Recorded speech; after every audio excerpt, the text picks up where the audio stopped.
اتنا ہی یہ ابھرے گا جتنا کہ دبائیں، جتنا اسے دبانے کی کوشش کی جائے۔ یہ تو ایسا زچکدار دین ہے اور عالمگیر دین ہے کہ جتنا اس کو دبانے کی کوشش کی جاتی ہے اتنا ہی ابھر کے اس کو دبانے کی کوششیں کی جاتی ہیں، اسے ختم کرنے کی سازشیں کی جاتی ہیں، پر کسی کو خبر نہیں جو دبانے کے لیے آتے انہیں پتہ نہیں یہ 27 شب ہوا ہے، کیسے دبائیں گے؟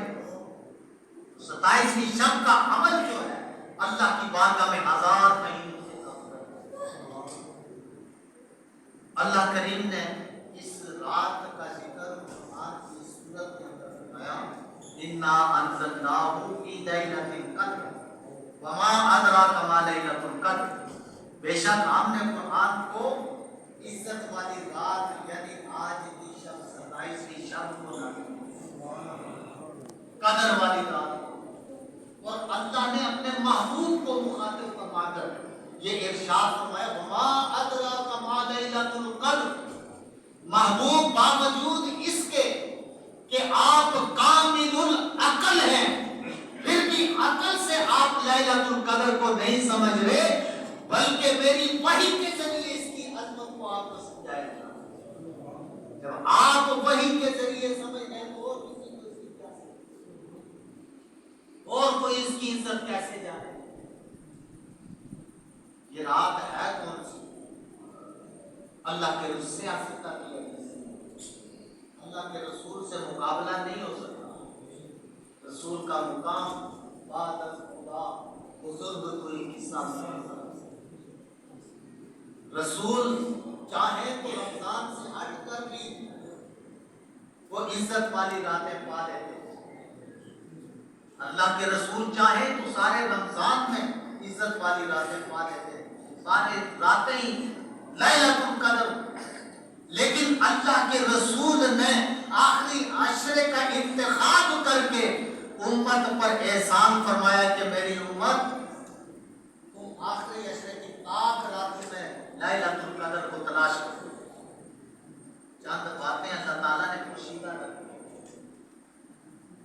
بنی اسرائیل پر کوئی بات پوشیدہ نہیں ہوتی، جب ان پر بات ظاہر ہوتی تھی وہ اس سے اگلا سوال نبی سے جتنے انہوں نے سوال کیے اتنے ہی اللہ تعالیٰ نے بڑے بڑے ان پر عذاب بھی ڈالے۔ یہ امت مصطفیٰ کی شان ہے، جو محبوب نے کیا دیا امت نے مان لی، کوئی سوال نہیں کچھ نہیں، تاک راتوں میں اس کو آپ تلاش کرو، اور تاک راتوں میں تلاش کیا تو لیلۃ القدر کو آ گئی۔ اللہ تعالیٰ نے اس میں آدم کو پوشیدہ لکھا، جمعے کے اندر ایک لمحہ ایک گھڑی ایسی ہے اللہ نے اس کو بھی مخفی رکھ دیا، لیلۃ القدر کو مخفی رکھ دیا۔ کیوں؟ کہیں موسیٰ علیہ السلام کی قوم کی طرح اس امت کو بھی واضح کر دیا جائے تو سارا سال آرام سے سو جائیں گے، سارا سال سوئے رہیں گے کہ لیلۃ القدر آ رہی نا ہم اس پہ بات۔ اللہ نے اس طرح نہیں کیا، فرمایا آخری عشرے میں تاک راتوں میں تلاش کرو، پورے عشرے میں انسان کو تلاش کرتا ہے، جمعے کی اس لمحے کو اس گھڑی کو تلاش کرو۔ کسی نے کچھ لکھ دیا، کسی نے کچھ کہہ دیا، لیکن امتی تلاش ضرور کرا ان گھڑیوں کے اندر۔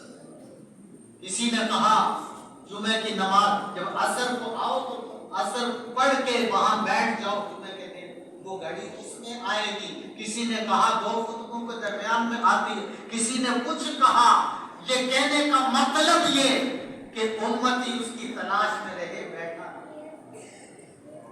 اسم اعظم اللہ کا ہر نام ہی اسم اعظم، لیکن اسم اعظم کو پوشیدہ ہے، اس کے فضائل بے شمار، اس کے درجے بے شمار، وہ نام تمام ناموں سے باکمال، پر اللہ نے ظاہر نہیں فرمایا، اسے مخفی رکھا کہ میرے محبوب کا امت میرے اس نام کی تلاش کرے، جب اسے تلاش کرے گا اگر میرے سینکڑوں اور ہزار نام بھی آئیں گے تو وہ پڑھتا رہے گا انہی ناموں میں سے کوئی اس میں۔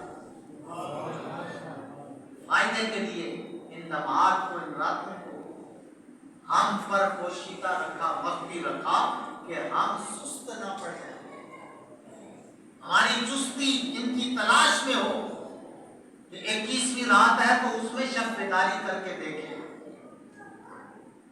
پھر جوڑ میں نہیں، اب جفت میں نہیں آئے گی، پھر 23 میں ہے تو وہاں تلاش کرے گا، 25 میں ہو آئے گی شب تو وہاں تلاش کرے گا، 27 ہوگی تو وہاں تلاش کرے گا، 29 میں وہاں تلاش کرے گا، گویا کہ اس کا سارا عشرہ ہی تلاشی میں گزر گیا، تلاش کرتا رہا، خاموش نہ رہا، تلاوتیں بھی ہوتی رہی، ذکر بھی ہوتا رہا، نوافل بھی ہوتے رہے، اللہ کی عبادت بھی ہوتی رہی، اور شب بیداری بھی ہوتی رہی، اور لیلۃ القدر کی تلاشی بھی۔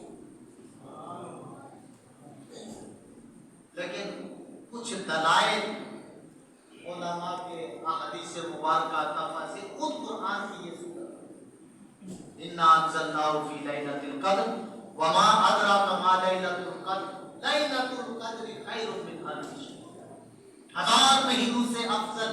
علماء نے لکھا کہ 27ویں شب لیلۃ القدر ہے، اس پر بے شمار دلائل۔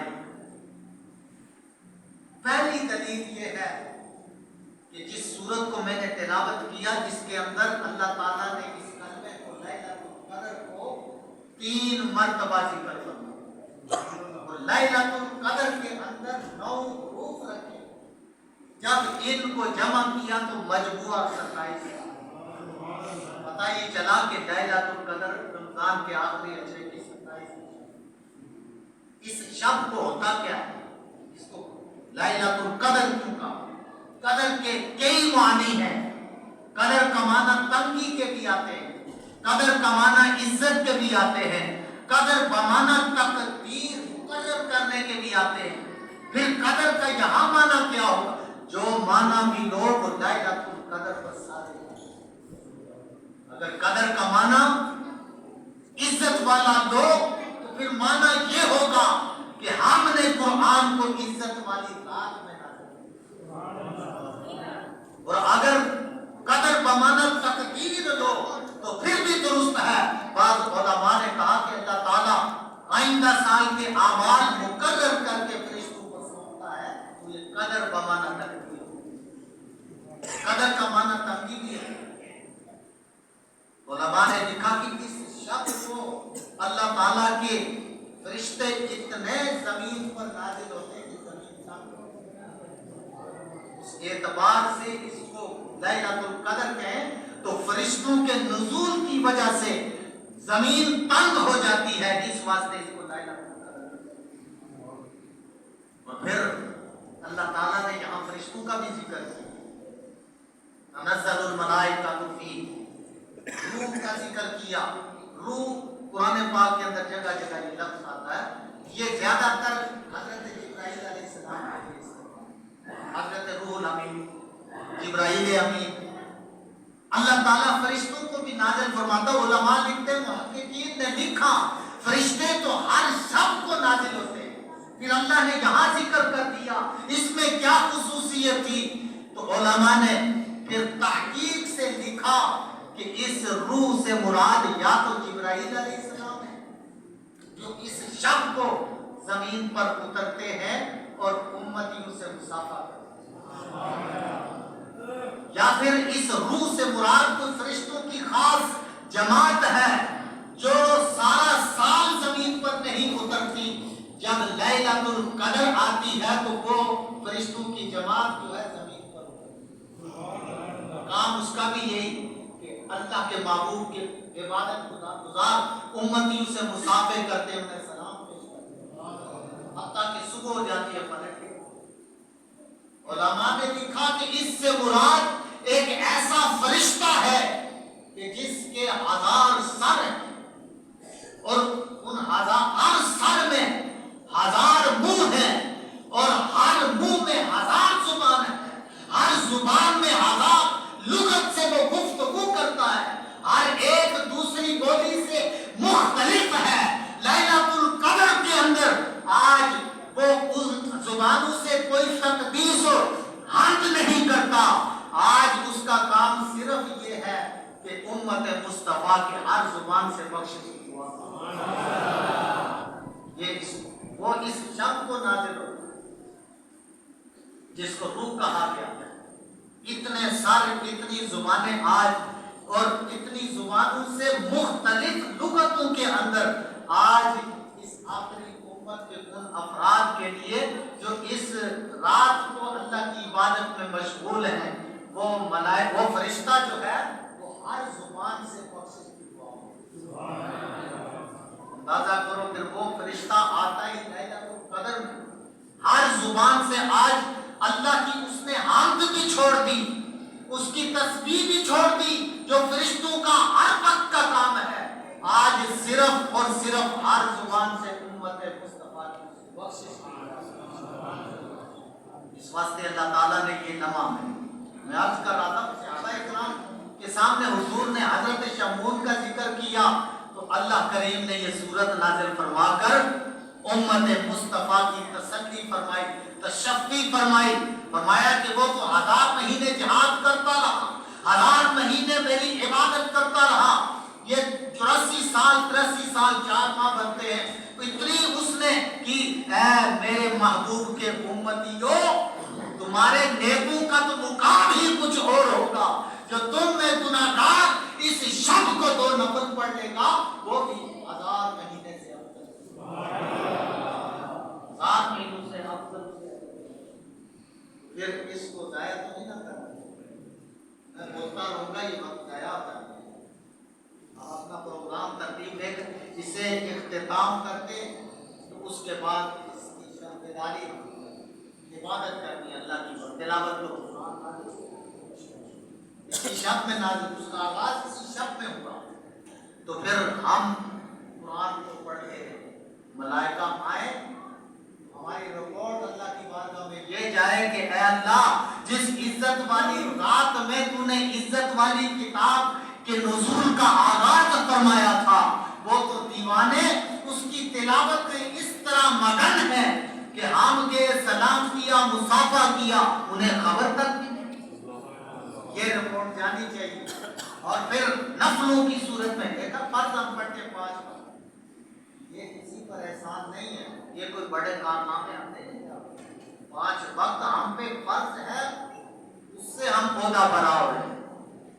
اور آپ تاریخ اٹھا کر دیکھو، جس اللہ کے بندے کو اللہ کا قرب نصیب ہوا وہ 5 وقتہ فرائض کی وجہ سے نہیں ہوا، وہ تو فرض ہے، وہ ہم پر لازم ہے. ان کی ادائیگی کر کے ہم کسی پر احسان نہیں کر رہے. وہ فرض ادا ہوگا تو کامیابی ہوگی، پر اللہ کا قرب تب نصیب ہوگا کہ فرائض کے ساتھ نوافل پڑھے گی. نفل ذریعہ قرب کا بننا.